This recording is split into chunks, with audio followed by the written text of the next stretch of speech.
Hello, Slashies, and welcome to Slashed, a horror podcast where we talk about the scares, the screams, and the spooky stuff.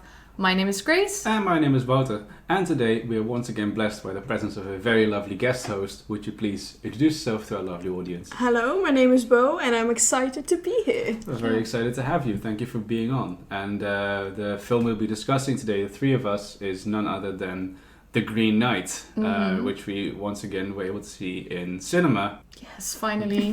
Blessed. And we were very excited to see it. And we just came out of it fresh. So without further ado, Grace is with another lovely synopsis. Thank you. The Green Knight is a 2021 epic medieval fantasy film by David Lowery, based on the 14th century poem Sir Gawain and the Green Knight. The film follows Gawain, portrayed by Dev Patel, who sets out on a quest to meet the Green Knight. The impressive mythical knight, who looks like a humanoid tree, challenged Arthur and his knights to a Christmas game. If one of his men is brave enough to cut the Green Knight, he will win his axe and all the power that comes with it. In return, he must journey to the Green Chapel a year from that day and allow the knight to return the cut. Gawain accepts and beheads the knight.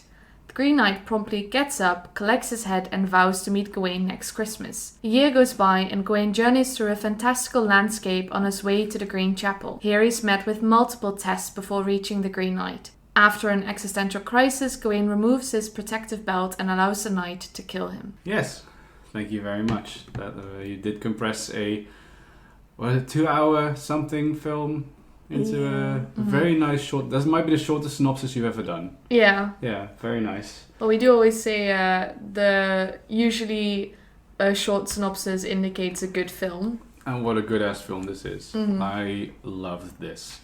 I was really scared going into this, not because I thought it was going to be a scary film, but I was really scared to be disappointed. Yeah. And for a long time I thought I was. Like, this is a really slow film.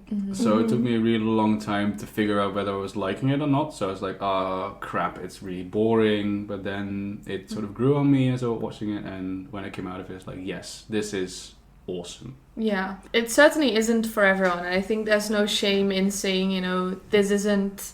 For me, it's not scary enough. It's not like the horror genre that I was expecting, or maybe just this isn't your type of film, and that's absolutely fine. But I thought it was a really good film for what it was. Yeah, for what it lacked in pacing, it did so well, and just looking the way that it did, it was beautiful. Yeah. Yeah, especially it popped in every way. It was so colorful. Like, even just the cloak that Gawain is wearing, just the particular shade of yellow that it is. It's yellow, right? Yes. Yeah. I'm colorblind, for those who don't know. Just Chartreuse. It's just so satisfying to look at. Like, it's the perfect kind of yellow, even though you didn't know you want him to wear a yellow cloak. Like, it just makes sense, and it's just all the different scenes had the nice own little hue over it, but just the lighting and everything is really pretty. I'm in love with the lighting in this film. It was so good because they do these really magical changes in the lighting. Like, for instance, when Arthur unsheaths Excalibur, the lighting changes, but it's not in like a very cheesy, overdone way, but it still looks like natural lighting. It looks like light that belongs in this world and that can exist in this space while still having a magical quality to it. I think this is a really good example of doing a film in magical realism. Definitely, yeah. It adds so much to the atmosphere, but at the same time, it doesn't take you out of the film at all. No, it really feels like the film is just breathing the whole time. It feels like a really lively film. Like, I also especially liked when he finally meets the Green Knight and the light sort of shimmers across the Green Knight's face in sort of rhythm with its breathing, sort of, and it sort of just shimmers back and forth. The film just feels really alive, and the story as well. Like this, it really feels like you've revived the really old story, and it's just breathing this mythical energy at you, and it's really fun and really engaging. Yeah. And yet, it's not necessarily an incredibly exciting film. No, not at all. It's. I wouldn't even say that it felt long. It's like you said, the pacing is just maybe not what you're expecting or what we usually see in films, because it really takes its time to get there, and then the ending is really satisfying. So in that sense, the pacing of the film kind of mimics the feeling of being on a quest, where it's really this journey that you get through, and then at the end there's this resolution, this catharsis, and when in the end Gawain accepts his fate of being killed, it doesn't necessarily feel sad. It feels like this really nice natural conclusion to the story. Yeah. And it's even a little cheeky moment, because the final word that the Green Knight says as well, off with your head then, which is a little, it's a little tongue-in-cheek. It's not like a very lofty, wordy final speech. It's like, it's a very matter-of-factly sort of light message at the end, like, oh, this is it, and that's so nice. It's very colorful, again, very light how it's filmed, and I like that. I think, as you said, it's very cathartic in that way. Also juxtaposed to the sort of imagined death scene. They also play a lot with the language, since it's an adaptation of a very old story. And they kind of have this old language intertwined with kind of these little tongue-in-cheek, more modern phrases. And it works so well with the way that the story is told as a whole, through the lighting, through the cinematography, through everything, actually. Yeah, I also really like, speaking of language, that whenever, because there's quite a lot of like explicit magic in the film, like there's witchcraft and stuff, and whenever witchcraft is performed, I think they are speaking in actual Middle English and reading in actual Middle English. And also when Gawain is reading text, they are actually written in Middle English, which I think adds a little bit of gravitas and actually a little bit of like that storytelling element of, when they're telling stories, they're telling it in what to them, but to us is mythical language, but to them is just the way they should tell stories. And what they are saying is just translated for us, so we can follow their story in our language, And I thought that was really charming. I thought that was really fun. At the same time, the film very clearly tells a story itself with, they have these, I think it's kind of first sentences of chapters or parts of the story that they kind of juxtapose over the scenes that they do. Yeah, the title cards. Yeah. Which is really interesting, because it does kind of, it really adds like a nice hero's journey structure to it. Like, we have the quest and the first obstacle, and then there's an interlude. That's really interesting. Yeah. I mean, we've seen, this is going to be a little bit tangent, but we've seen Sin City, right? Yeah. Which is not a great film, but it's intended as a visual novel in film form. And I think if you want to do a visual novel in film form, this is how you do it. The Green Knight really felt like a visual novel to me, and it really worked that way. Like a tapestry. Yeah. Especially, with the colours and everything. A tapestry, very well said. Thank you. Yeah, a tapestry. Yeah. And it makes sense, because the tapestry would also take a really long time to roll out. To weave? No, to roll out. To roll out. That's the hard part. Oh, fucking hell. They're rolling this thing for ages. And then imagine having to roll it back up again. For the next show to start. That's why it takes... And you can never ever get it back in that in the sleeve. Yeah.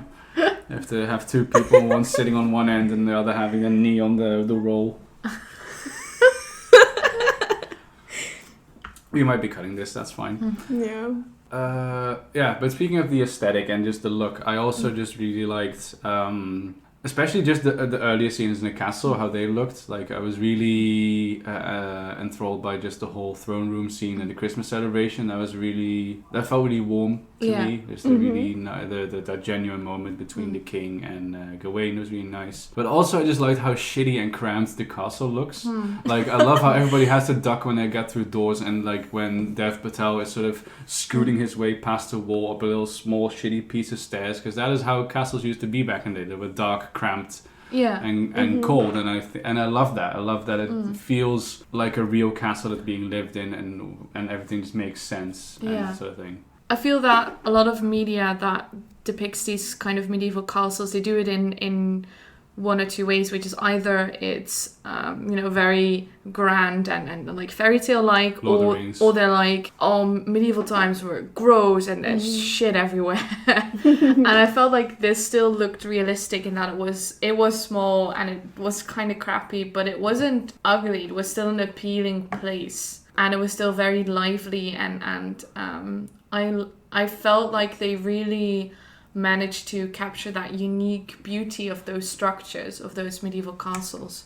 Yeah, definitely. without overdoing it and glorifying it. Yeah. Yeah, for sure. It was glamorous in some sort of way, which like makes sense because like that's the whole thing. Like Gawain wants to be a brave, noble knight, and that's sort of that glamour that he aspires to. Like it has certain glamour to it to me. And I absolutely love the juxtaposition to the other castle that he goes to, which looks way too modern and too nice. And I am still enthralled by the shirt that he's wearing there, which kind of is knit to look like chainmail, but the cut of the sleeves and the color are like a modern sweater. That was the highlight of the film for me, was that sweater. Really into costume design, so that, not saying that the rest of the film was bad, just I wanted to spend just like 15 minutes looking at the shirt and trying to figure out all the tiny little details that are put in there. Definitely. And then the camera room, there was something else. That was such a treat to look at. It was basically, they made this camera obscura, I hope it's what it's called in English, where Gawain has to sit in the room and then there's this little hole and then they open the shutter and then it makes a projection of him on the other side of the wall. And I thought that's magic. That was, to him, that's magical, you know, but to us that's of course just science. But that was, I think, for me, the truly magical moment of the film. That was beautiful. It was amazing. Yeah. Oh, just to fill it in for everyone who hasn't seen the film and is still listening to this. Hi, Afke. Love Afke will be on the show. Thank you for being such a faithful listener. And you too, by the way. Yes. Thanks. Is that on one of the sort of tests that he has to overcome on his way to the Green Knight is that he spends a few nights in a very strange castle, which to us looks probably more like you expect a castle to look like in films. Yes. And the big test there is that everyone in the cast is incredibly haughty. He has to... I don't know, I guess he has to withstand all the sort of temptations in the castle. I suppose that's it, yeah. Mostly not cheating on the host. Yeah, and I think it's also this thing of, for Gawain, it's a safe haven, and the last step to basically walking towards his own death. Yeah. So to have this very comfortable place just before his ending, I think that's the main trick. It's like... Yeah. You don't want to leave, obviously. But also the castle is kind of rotting as well. Yeah. Especially the lady that he meets that has this really wonderful speech about the color green. And that green is what is left after love and lust has passed. And that's basically what has happened to this married couple who are now kind of lusting after Gawain because there's nothing left in their relationship for them. Together. Yeah. And then we had a man-on-man kiss. Yeah. Which is all I wanted out of the retelling of this poem, so... Well, doesn't that also happen in the original? Because the whole thing in the original is that he's not named in the story. I think, even. Yeah, I was going to say, I remember that. Because he's not named in the film, but in the original he's called Bertilac, the lord of the castle, Sir Bertilac. And the deal is basically Gawain has to stay there, and at the end and they hunt together, I think, or Bertilac hunts, and at the end of the day they have to exchange to each other what they have bagged, basically. Yeah. But then of course Bertilac's wife comes on to Gawain and gives him all sort of stuff, and he gives him the girdle and he gives him a kiss, and then in the story she tickles his beard in his sleep, but in the film she jacks him off. And then of course Gawain lies to Bertilac that he's been fondled by Bertilac's wife, but he does give him the kiss. Yeah. So that's a bit of context of why there's a man-on-man kiss. They're not that they need a reason, like we welcome it here on Slashed, but that's sort of the context to the man kiss. We here at Slashed support the gays. Yes. And then like what the girdle then comes to represent, but of course he lies about the girdle having even received the girdle from Bertilac's wife, and then in sort of the vision that he has, it becomes to represent the lie that it's been based on, you know, that he in his dream fled from the Green Knight, that he never faced his test, and that everything he has earned, all his fame, his kingdom, his children, are all based on a lie. And then in the dream, he pulls off the girdle, and it's like he's sort of disemboweling himself, which I like. And very theatrical, like Oh, pulling yeah. a red ribbon out of your... For blood. Yeah. Yeah, but also sort of evocative of seppuku, if you're familiar, which is if a samurai in Japan was dishonored, they would have to disembowel themselves, and that's called seppuku, and that's also and then they all have to pull their own guts out. Yeah. So, and I really like that. I really like that sort of image of like the girdle represent, because it starts off as sort of a relic of this will protect you, this will make sure you succeed in your quest. He receives a identical one from his mother when he goes on his quest, and then he loses it almost immediately because he gets robbed, which is, I guess, kind of to show like it doesn't work in the end. There's nothing that can truly protect you from death. No. Yeah. Except for just facing it worthily. Yeah. Yeah. I guess you could say he died there already, and then the rest of the film is just just final thoughts. Yeah. I mean, I guess that's the moment that he loses it the first time is the moment he kind of also loses faith in himself. Yeah. Yeah, because they also break his shield, which has been blessed by the priest and by the queen. So at that point, he already lost. Yeah, exactly. And he keeps looking for signs everywhere. Like he meets Saint Winifred, and there's the fox that sort of seems to lead him, but in the end just turns out to be a talking fox that actually wants to talk him out of it. And I kind of like that it's all just useless, you know. It's all just he's looking for signs that aren't really there, because he's just basically just trying to weasel his way out of it. Yeah. But he's also already dead as soon as he set out to do it. Yeah. As soon as he did the game, he was already dead. In the same way that we all are, you know. Yeah. We are all dying constantly. Thanks, Grace. Yeah. There you go. Yeah. I've been Grace. I've been dying. No, but I think that's also why, you know, there's so much beauty in this film, because of course half the beauty of, or all the beauty of like between life and death is the journey, you know, and there's so many beautiful visuals that he sees upon the journey, and so many beautiful things that he comes across, and that's basically his journey, you know. That is what his life has been worth. And you know, when in the film starts, the queen says, "You don't have a story to tell yet," and that is his story now. That is the life he has lived, even though it's only been a year, and you know he'll die after that year most likely. But that's his story, and that's kind of beautiful. Yeah. What did you want to say, Grace? Oh, that I thought the giants was certainly one of the most beautiful parts on that journey. Yeah. That was all I wanted to say. I really liked that. Yeah. That was really beautiful, and I love that was just one of those many unexplained things. This is just part of this world. Yeah. I will say, always gotta be a little critical. A lot of female nude. Yup. Dev Patel was awfully clothed. Yup. There's more constructive criticism, sort of feedback, if you like. You know, I would consider going back and changing this. Here at Slashed, we do encourage the male nude. Yes. So there you have it. I've been great. What else? The acting Was great. was great. Don't change a thing. No, the acting was really good. I will say, I know this was a choice, but I was not a huge fan of Dying King Arthur, because it was already quite a slow film, and sometimes it was just like, just get on with it. Yeah, Please, I know. man. Because Yeah. you saw this coming from the first second Yeah. that he was on. yeah, he looked like shit. My cousin or my nephew will go on a journey. It's like, Yeah. yes. And then, We know. yes. Mm-hmm. It looked really bad. What's going on, Arthur? Yeah. Drink water. Yeah. Stay hydrated. Stay hydrated, hydrated. yeah. At Slash. That's That's like, we the do end. promote drinking water. Drinking water. Sips wine. Sips wine. There's water in this. Yeah, there's at least some percentage of water in there.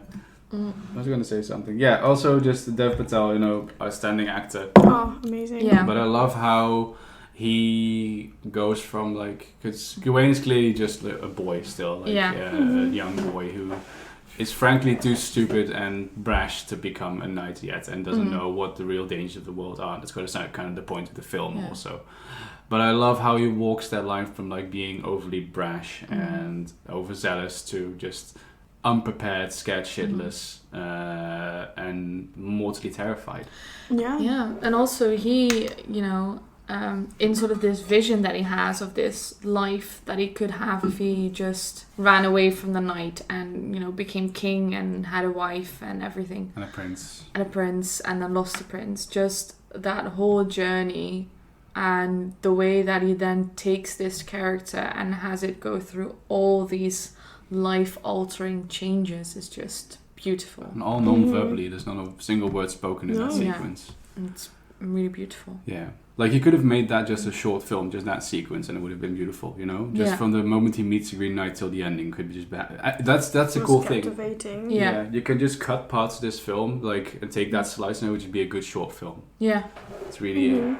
And that's, of course, the beauty of a medieval storyteller, because it's used just multiple story elements sort of cobbled together from word to mouth, and that sort of feels like this feels like that as well. It's just multiple small story bits cobbled together to make one fairly whole, coherent story. Separated by title cards. Yeah. Exactly. You could imagine just a bard or just a storyteller in a tavern, and then he met Saint Winifred, and then he met the giants, and then he was robbed by bandits. And it's no, actually the bandits came first, and it really works like that. It's like the lady he meets says, that what she was talking about, I record stories and I copy them and I write them, and then if I see room for improvement, I change them. Yeah. That's kind of the way that a story is alive as well. Yeah. It's a narrative imperative. You can say that louder. The audience loves that. Audience loves it. Here at Slash to be encouraged. Fancy words. The narrative imperative. Thank you. Yeah, so that I really appreciated. But as you can imagine from us talking about it, how it's made and how it's structured, it is quite a artsy film. And we saw this in an art house cinema as well, in which people talked very loudly and had their bare feet up on the seat. If you're by chance hearing this, fuck you. Please don't. And if you are the kid, I am sorry that these are your parents. Yeah. Don't take your shoes off in public unless you are at the beach or a swimming pool, or getting a pedicure. Yeah. Fair enough. Yeah. Or if there's a scorpion in them. Or a snake. Yeah. I will tolerate a snake. Yeah. Or a thumbtack. Or a bomb. There's anything dangerous. If there's anything dangerous in your shoe, it's fine. Take them off. Otherwise, please. Please don't. Keep them on. Yeah. But that was not what I was going for. I was going to ask, is this film... Because the reviews were that it's a very artsy film, and you either love it or hate it, and we clearly loved it. Yes. But is this film too artsy for quote-unquote mainstream cinema? I don't think so. Because, of course, we talked about how the story is quite slow. I went into this thinking this was kind of maybe not a horror film, but I thought it had more horror elements, maybe. Because obviously I knew the story. But you never know what they're gonna do in an adaptation. But it's more of a fantasy kind of deal.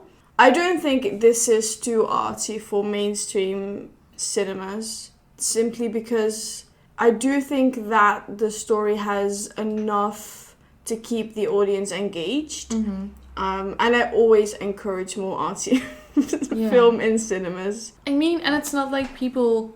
mainstream films can't be long. Yeah. Lord of the Rings is mainstream. Yeah. And that's long, that's high fantasy, that's people walk in them as well. A lot of walking. Yes. If you like Lord of the Rings... you like this film. But honestly, I think you would. Yeah. Yeah, there's about twice as many women as Lord of the Rings.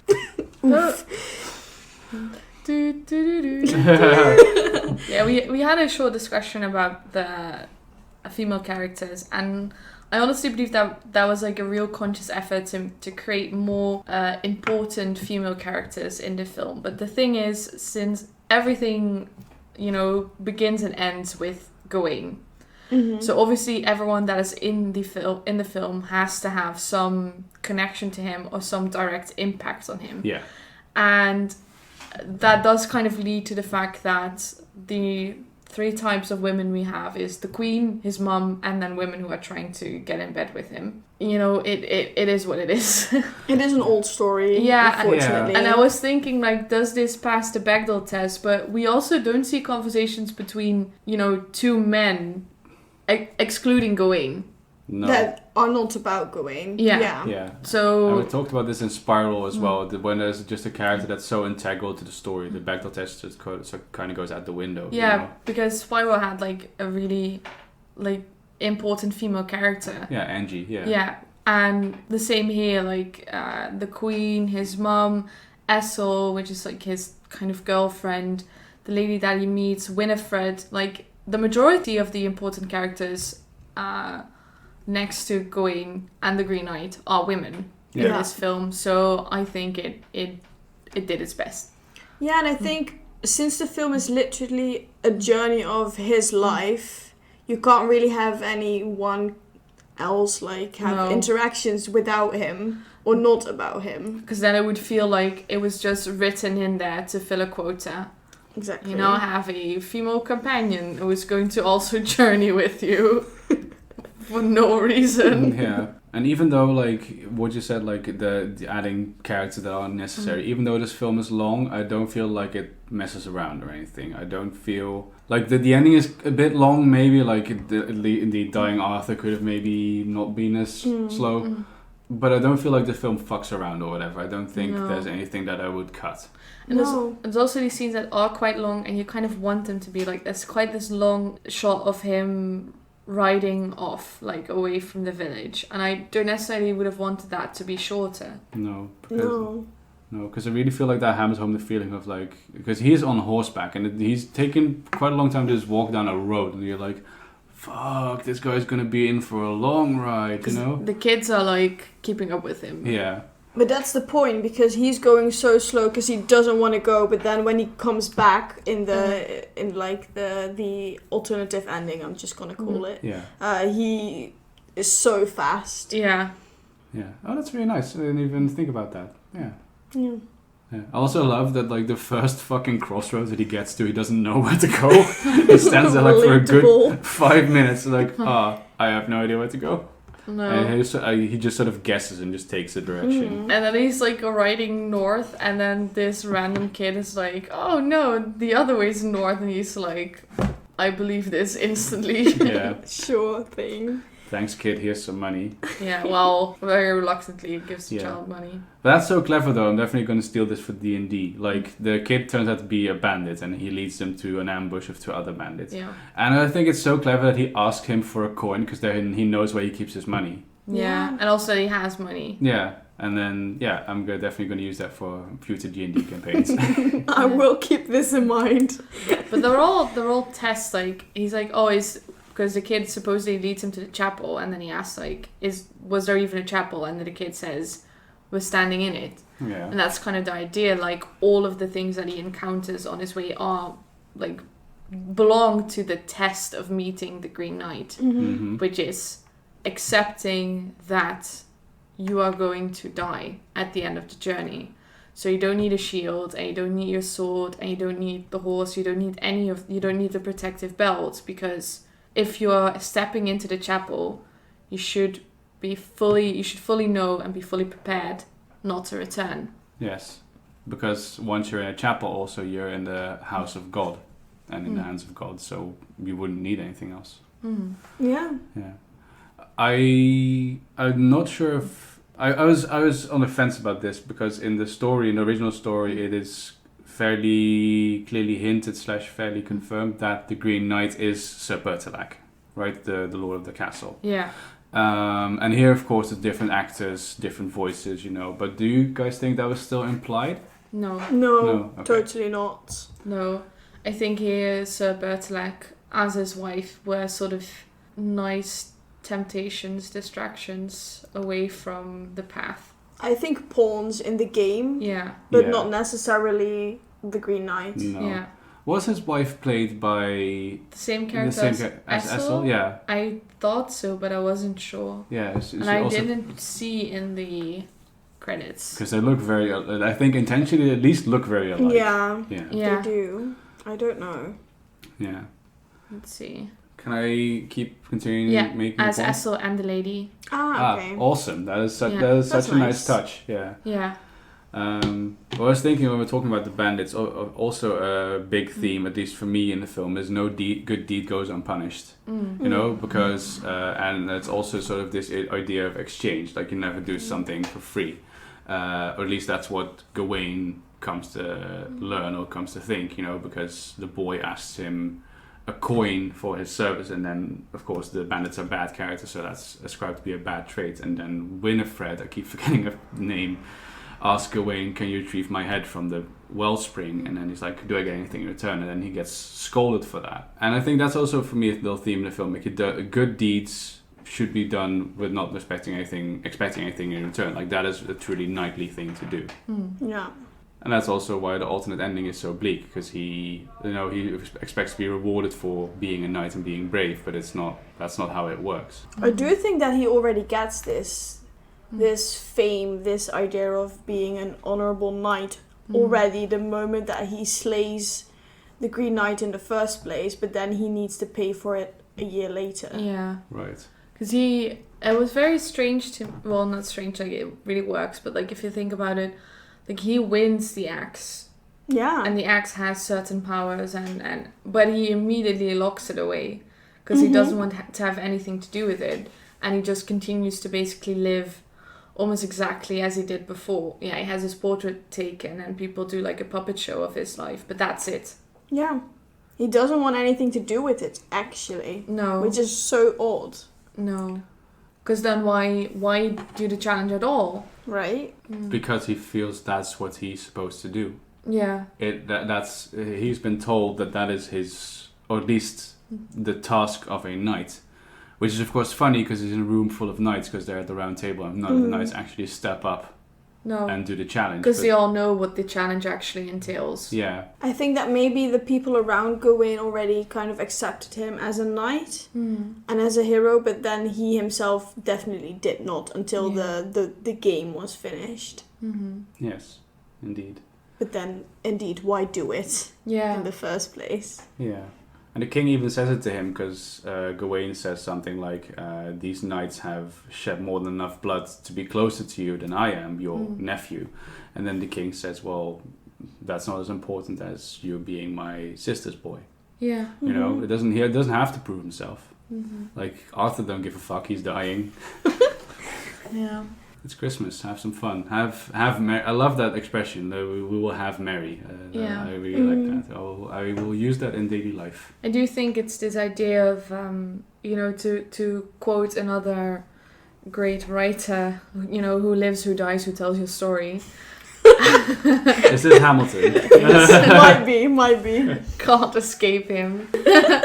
The idea, like, Gawain has no story, and even though he accepted this game and therefore his death, that also created a story, and in that sense he's immortal. Because we're hearing his story right now. And he's immortalized a few times in the film as well, like by his portraits. Yeah. And by the puppet shows and whatever. Yeah, and if you never do anything, you never kind of accept that challenge, then your death is then your death is truly in vain. Yeah.